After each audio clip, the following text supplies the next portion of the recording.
Ms. James, and after that, you can leave. All right, then, Mr. Jackson, please continue to remember that you are still under bond conditions that require you to not have any additional offenses. All right, so McKinley. Motion for immunity? Yes, Judge. We ready? We're ready. Defense is ready. I'm not sure if the state, Ms. Hagley, you're muted. I'm sorry, let me confirm. Investigator Pugh, are the officers on for that case? You can send me a chat if you need to. All right, ladies and gentlemen, we have one more. Listen, Richie. I'm sorry. I was talking to my investigator. You're good, Your Honor. Ladies and gentlemen, we have one more motion on the 10 a.m. calendar, and then we'll move to the 11 a.m. calendar. I'll call that calendar in a moment.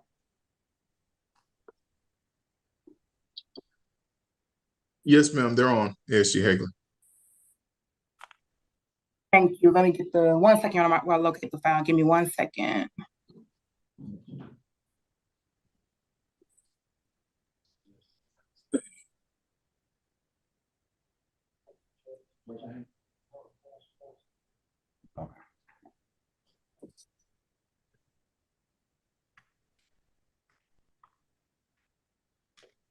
I am ready, Your Honor. All right, this is the motion for immunity filed by the filed by the defense on case 2022 CR 00680, Sierra Michelle McKinley. Ms. McKinley is represented by the law firm of Lister, Holt, and Dennis. She is represented by attorney Owen Lynch from that law firm. The state is represented by assistant solicitor general Janine Hagler. Both are present and prepared to go forward at this time. Mr. Lynch, are you ready? Yes, Your Honor. All right. Defense calls Sierra Michelle McKinley.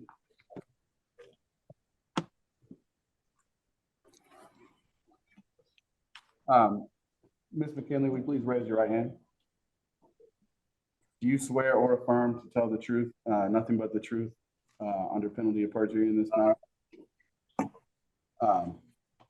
Ms. McKinley, you can lower your right hand. Hold on a second, Mr. Lynch. Ms. McKinley, you've been sworn, and this is a motion for immunity from prosecution. This motion was brought by your attorney. Please understand that you and your attorney, I'm sure, have discussed your opportunity to present evidence and testimony in this hearing. But I have to remind you that you have a Fifth Amendment right against prosecution, against a Fifth Amendment right against self-incrimination that prevents anyone from forcing you to testify or promising you anything to get you to testify in any case. Please understand that if you testify in this case, you have to voluntarily waive your right to remain silent to offer that testimony. And once you do that, any testimony that you give can be used in any prosecution of any pending matter against you or any matter subsequent to this. So you understand that your words can be used against you, but you're not being forced to give any testimony. So do you understand that you have a right to remain silent? Yes, ma'am. And you understand that in order to make this testimony, you have to give up that right to remain silent? Yes, ma'am. And you understand the consequences could be that they could use your own words in a prosecution against you? Yes, ma'am. All right. And have you, don't tell me what you spoke about, but have you had the opportunity to discuss this with your attorney? Yes, ma'am. And you still wish to go forward? Yes, ma'am. All right, Mr. Lynch, your witness. Yes, ma'am. So, who is Antoine Carroll to you? He is the father of my children. How old are your children? 3 and 4. What are their names? Anaya Carroll, Imani Carroll. I want to take you back to February 24th, 2020. Do you recall getting into an altercation with Antoine Carroll on that day? Yes. Can you please explain to the court what happened in that altercation? That night, Antoine was upset about our rent payment. I came in from being out to grab something to eat and coming from the nail shop. He was upset. He asked me to leave. He said he was not satisfied in a relationship. Um, I was kind of confused. I was taken aback. Before long, the the argument became a physical altercation. In the process of me gathering my things and trying to leave, Antoine jumped on top of me while I was 6 months pregnant. He was trying to get the cell phone that he had just purchased for me maybe a day or two before out of my hand.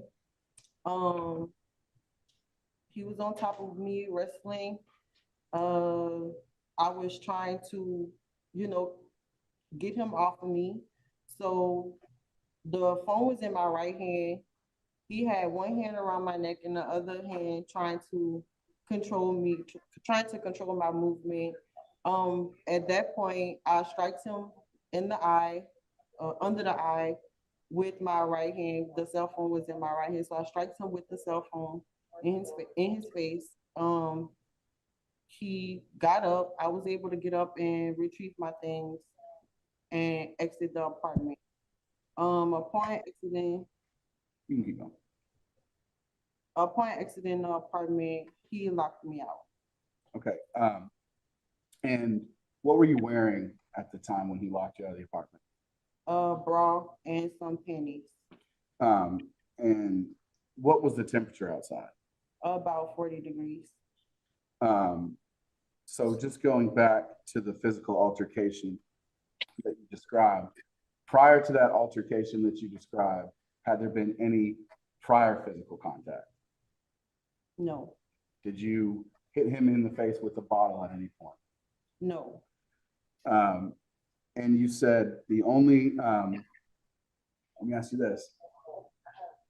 He initiated the physical contact by jumping on top of you. Is that correct? Objection leading.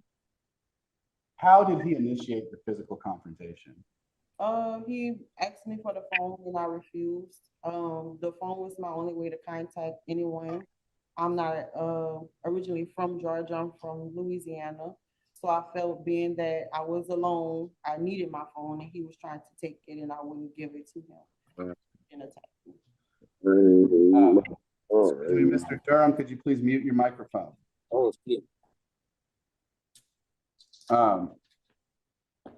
When he jumped on, well, can you describe to the court the contact that happened with your stomach region? He pretty much jumped on top of me, like straddled me. He was on top of my stomach. At the time, we both was aware that I had preeclampsia. I was a high risk pregnancy. So once I was outside, I believe Antoine called the police, but I took an Uber to the hospital because I was in pain.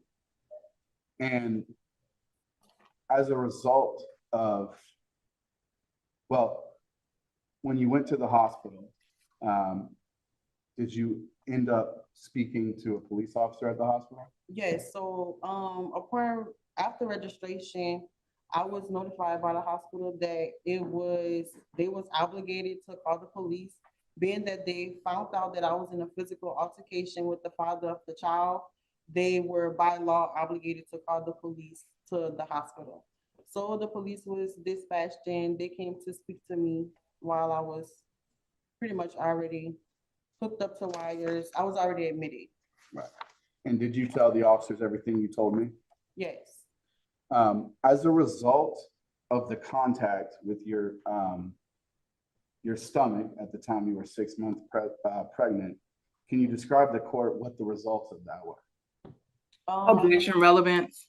It's relevant because this is an injury from an attack that necessitated self-defense, not only herself, but she had to defend her unborn child. And we're here about a self-defense motion.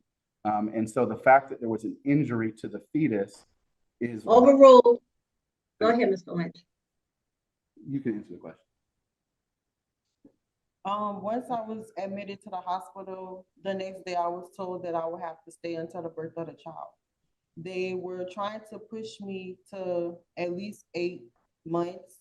At the time, I was 6 months. My daughter was due on May 25th. She came on March 12th. This was due to the physical altercation. I was advised to stay in the hospital until the birth of the child. Once my child was born, she was born 29 weeks and 4 days. She was 1 pound, 9 ounces, and she was born with a neurological disability.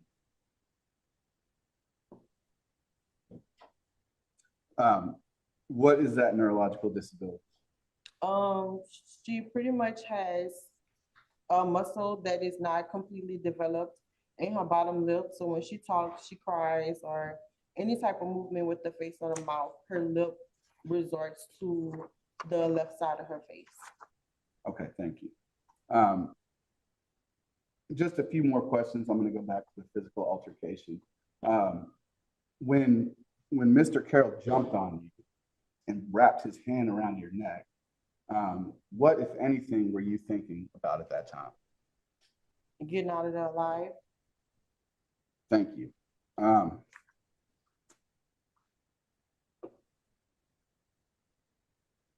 further questions. All right. Any cross-examination, Ms. Hayward? Just a few, Your Honor.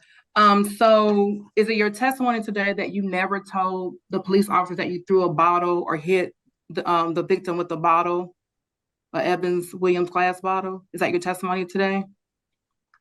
I never hit or threw a bottle at him. While we was in the house, the bottle was not in the house. The bottle was located outside of the apartment near the trash.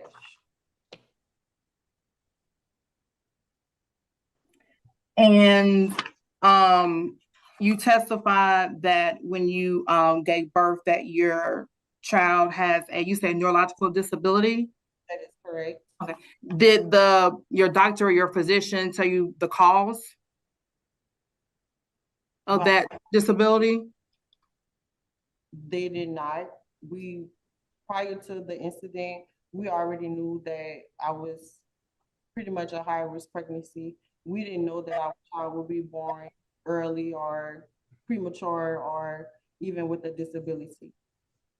Okay. Thank you. No further questions. Can you redirect Mr. Lynch? No, Your Honor. Any other witnesses? The defense does not have any additional witnesses. All right. Ms. Hagler, any witnesses on behalf of the state? Yes, Sharon. At this time, the state would like to call Sergeant Francis Willis, please. All right. And can you please turn your, okay, perfect. Can you please go ahead and raise your right hand?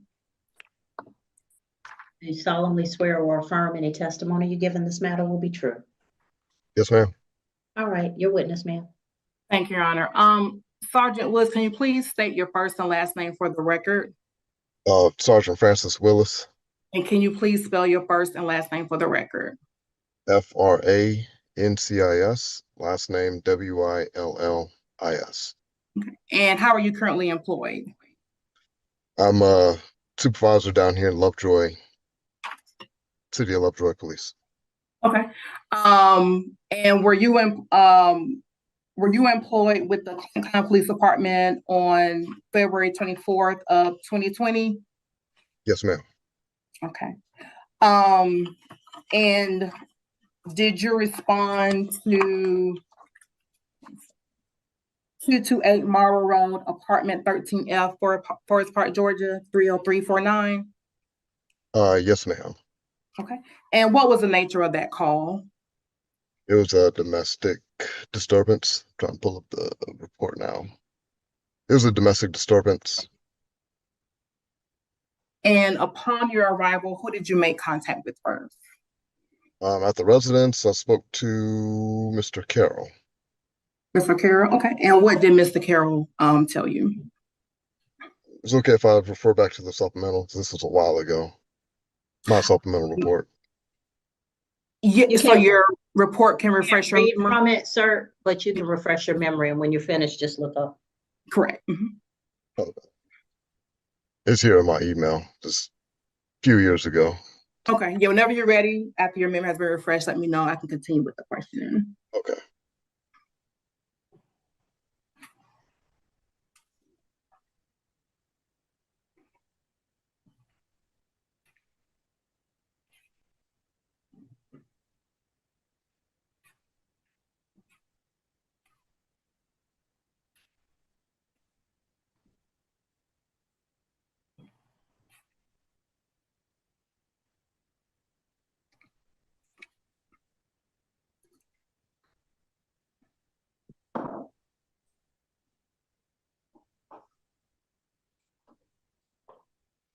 Okay, I'm ready. Okay. And what did the Mr. Carroll tell you? Mr. Carroll stated that he was in a verbal altercation with Miss McKinley, and during the altercation, she allegedly punched him in the face, and therefore he told her to get out of the residence. And when she walked out, he did lock her out. She began to damage the windshield of his vehicle, and while she was damaging the vehicle, he realized that she was not fully dressed. That's when he opened up the house again, and she returned to the residence, and she threw a bottle at him, striking him in the face. Did he tell you what kind of bottle was thrown at him? I don't recall. Okay.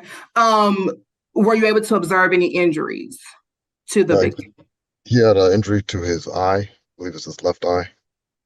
Okay. What was the injury that you observed? It was a cut and some swelling. Okay. Um, did the victim tell you anything else as far as the incident? No, ma'am, not that I recall. And is the victim in this case Mr. Anton Carroll? Yes, ma'am. And did you speak to anyone else during your investigation on that day? Initially, I did go to the hospital and speak with Miss McKinley. Okay. And what did she tell you? They were in an argument about finances, and they wanted to speak about, I believe it was text messages. She said that he was texting her, calling her out of her name, saying she was an a-hole. Um, when she got to the house, that's when the verbal altercation occurred. And as she stated today, she alleged that she was choked and Mr. Carroll had jumped on her stomach. And that's when she was locked out of the residence. And then she called an Uber to take her to the hospital because of the physical altercation that they had, that Miss McKinley and Mr. Carroll had. Okay. And then during your investigation, did you see any glass or broken bottles throughout your investigation on that day? Do you recall? I do not recall. Okay. During your investigation, did you speak with anyone else? The primary officers, I do not recall which officers were out there. Okay. I was there as assistants. Okay. And during your investigation, were you able to determine who was the primary aggressor? I believe that was the primary officer that made that determination. Okay. Gotcha.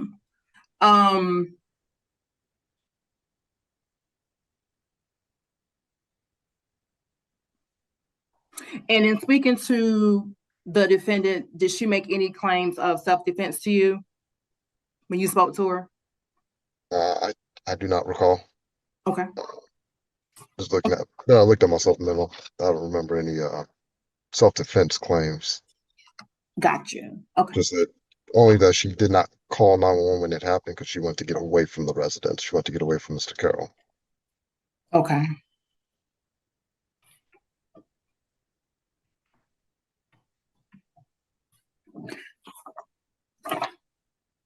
Your Honor, no further questions for Sergeant Willis. Sergeant Willis, did you see her at the hospital? Yes, ma'am. Did you talk to anyone who saw her when she came into the hospital? We've spoke to the APD officer that was out there at Emory Hospital. Was she dressed? I'm sorry. Was she dressed? I do not recall if she was dressed being at the hospital. All right, Mr. Lynch, you have any other follow-up questions? I do. Sergeant Willis, you indicated you don't remember if my client made any claims of self-defense when you talked to her. Would it refresh your recollection to look at your supplemental report as to whether my client made claims of self-defense? I could look at it again. I just looked at the part with Mr. Carroll. Take a look specifically, and I believe the second to the last sentence in the first paragraph of your report. Okay, I do see it. So now that your recollection is refreshed, isn't it true that Ms. McKinley claimed self-defense in striking Mr. Carroll? Yes. And isn't it true that she stated to you that he had his hand wrapped around her neck? Yes. And isn't it true that she stated that after that altercation, she tried to escape the room? Yes, I do recall that. And did she tell you that she was locked out at any point? Yes. They And- both stated that. Right. Did you ask Mr. Carroll about the allegations that he jumped on Miss McKinley's stomach and wrapped his hand around her throat? That I do not recall. That's not in the, well, I only have my supplemental. When you're conducting an investigation like this, isn't it important to get both sides of the story? Yes, it is. But your testimony is you don't remember whether you asked Mr. Carroll about his part of the physical altercation. Is that true? That's true. And however, there were multiple officers out there. And as I stated, I was not the primary officer who made the determination. Understood. You didn't, well, you said you did not observe any broken glass inside of the residence. Is that correct? Yeah, I didn't recall. You don't recall? Okay. No further questions at this time. All right, any redirect? Just one, Your Honor. And so Sergeant Willis, you did indicate that the defendant did say self-defense. During your investigation, was there anything consistent about the crime scene that led to self-defense based on your investigation? That I cannot remember. I cannot recall if it's like broken glass or just the injuries that were visible. Other broken glass, torn up house, I couldn't recall that. Okay. Thanks, Your Honor. No further questions. All right, so Sergeant Willis, I have one other question. So is it fair to state that sometimes if people are involved in an altercation that becomes physical, some injuries may be visible, but some injuries may not be visible? Yes, ma'am. All right, and the arrest of on a battery charge generally depends on whether the injuries are visible to the officer making the observation. Yes, ma'am. Battery has to have a visible showing. Okay, and so when there's been a determination being made of whether either it's mutual combat or trying to determine who the primary aggressor is, generally what the officer will be looking for to charge battery is whether either party has visible physical injuries. Is that correct? Yes, and in addition to physical injury, if both parties have physical injury, who's the predominant primary aggressor, who's continuing the physical altercation unnecessarily? Even in the claims of self-defense, if somebody gets slapped, the victim would become the primary aggressor, predominant primary aggressor, by pulling a gun and shooting someone that slapped them, to give an example, going beyond what is reasonable self-defense.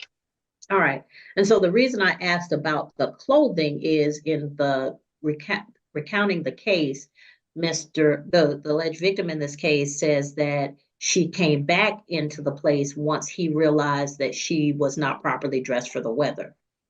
And the testimony of Miss McKinley is that she was pushed out and only had on underwear and her phone. Do you have anything in the record that you have access to that reconciles whether she came back into the house and was able to dress, or whether she was still in clothing that was not appropriate? And that I do not recall. I don't remember how she was dressed in the hospital.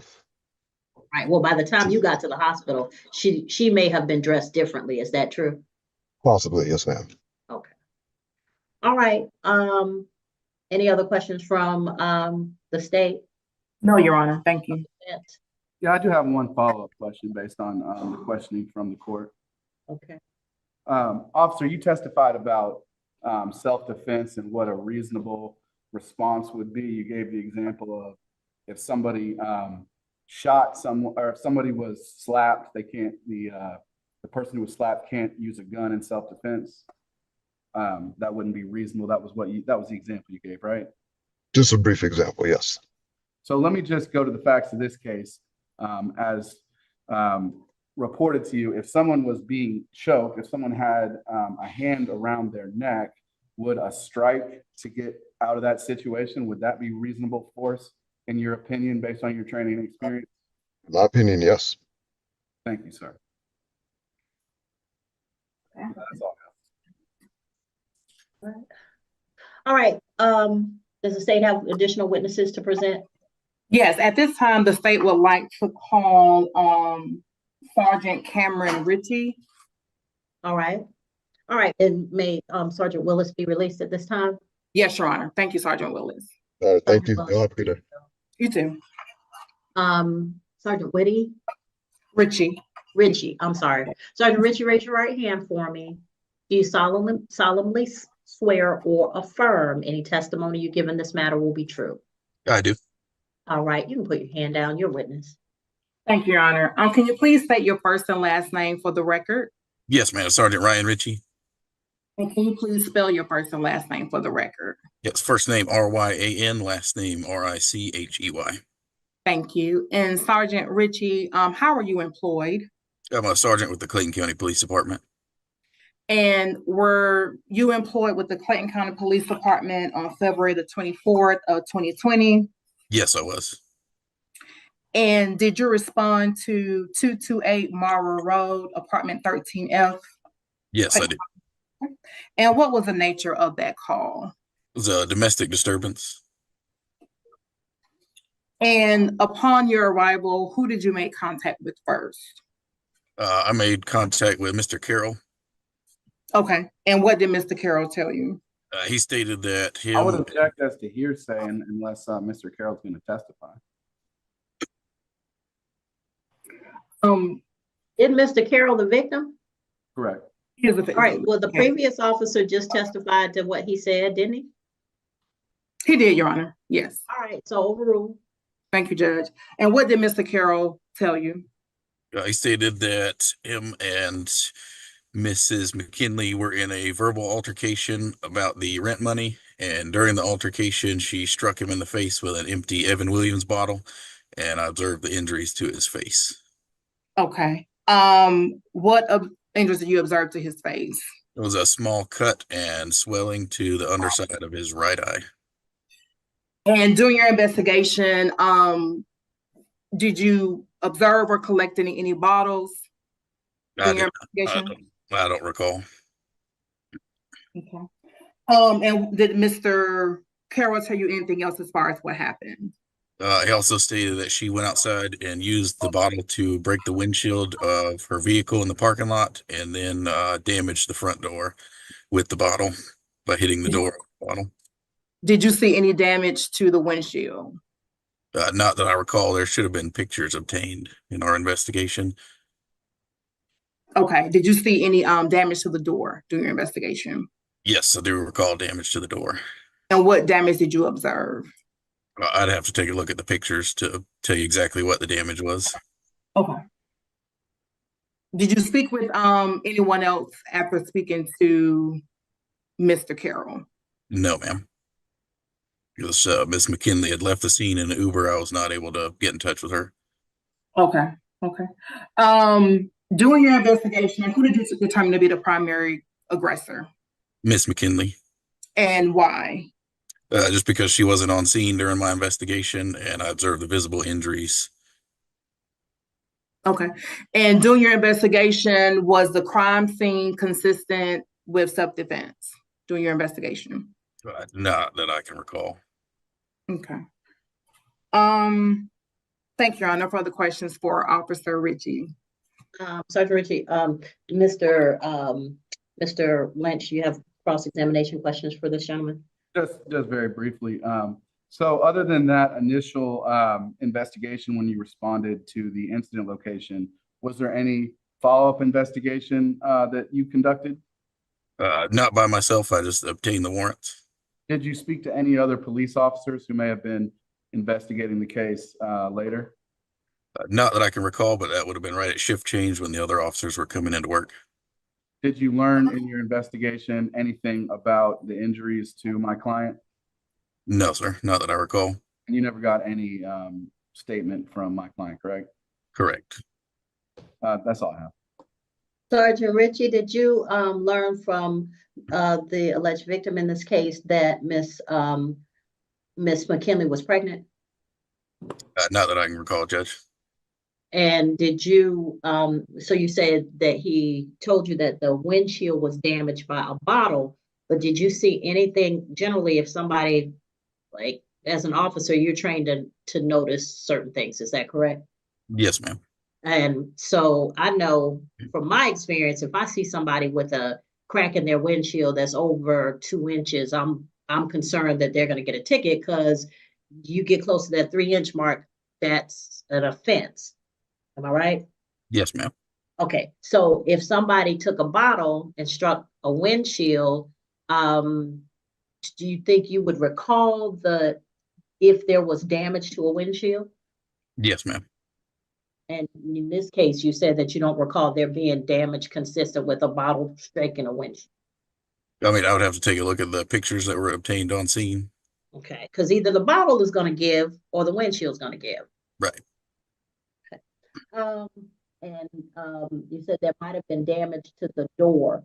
Could that damage have been consistent with somebody trying to get back into a home if they're out in the cold? It could have, yes, ma'am. All right, Mr. Lynch, did you have anything else at this time? No, I do not. Ms. Hagler, did you have anything else at this time? No, Your Honor. All right. All right. Did y'all, is it okay to release Sergeant Ritchie? Yes, Your Honor. Thank you, Sergeant Ritchie. Thank you, sir. All right, did the state have additional witnesses at this time? No, Your Honor, at this time, the state rests. All right. Argument, Mr. Lynch, Ms. Hagler. So I think Ms. Hagler would go first in this case, since we have the burden. That's consistent, right? All right, Ms. Hagler. Yes, Your Honor. At this time, the state will ask that you deny the defense motion for immunity from prosecution. Based on the testimony that we heard, both officers did testify that the defendant was the primary aggressor in this case. According to Officer Ritchie, when asked on direct, he did indicate that during his investigation, he did not see anything that was consistent with the claim of self-defense. Additionally, Your Honor, the defendant even testified herself that even prior to the incident, she was already high-risk pregnancy. Regarding any type of disabilities that her child does have, we will argue that there's no proximate cause. She couldn't even tell us, what was the cause of that disability. And so for those reasons, we do ask that you do deny the defense motion. Her actions, again, she was determined to be the primary aggressor on this day. Thank you. Mr. Lynch? Yes, Your Honor. The standard for self-defense that needs to be proven in an immunity motion is a preponderance of the evidence. You have heard the sworn testimony of Ms. McKinley, And that sworn testimony, after the officer, the first officer that was called refreshed his recollection, was entirely consistent with what she told him at the hospital, which is consistent with her being injured in the way that she claimed. That her testimony has not been controverted. I would point out that the state had the opportunity to call to the alleged victim who is on this call, and they chose not to do that. Additionally, Your Honor, so essentially our argument is going to be that we have met the standard of preponderance of the evidence. You are the finder of fact in this case, as you are aware, and there has been no impeachment, nothing presented that would undermine my client's credibility. And I would argue that without anything contradicting what she stated, with the consistency, what she told the officer who responded to the hospital, the fact that she did go to the hospital, the fact that she testified about an injury that she attributes to this trauma that she endured. Additionally, the state argues that there was nothing consistent with self-defense. We all know that, well, I would argue that the court can take judicial notice that, first of all, they didn't see her body, so they couldn't determine whether there was any bruising or anything around her neck. They're going solely on the claims of Mr. Carroll. And again, if the state wanted to get Mr. Carroll's side of it, the state could have presented Mr. Carroll's testimony. Mr. Carroll is on this call, Mr. Carroll, and they did not do that.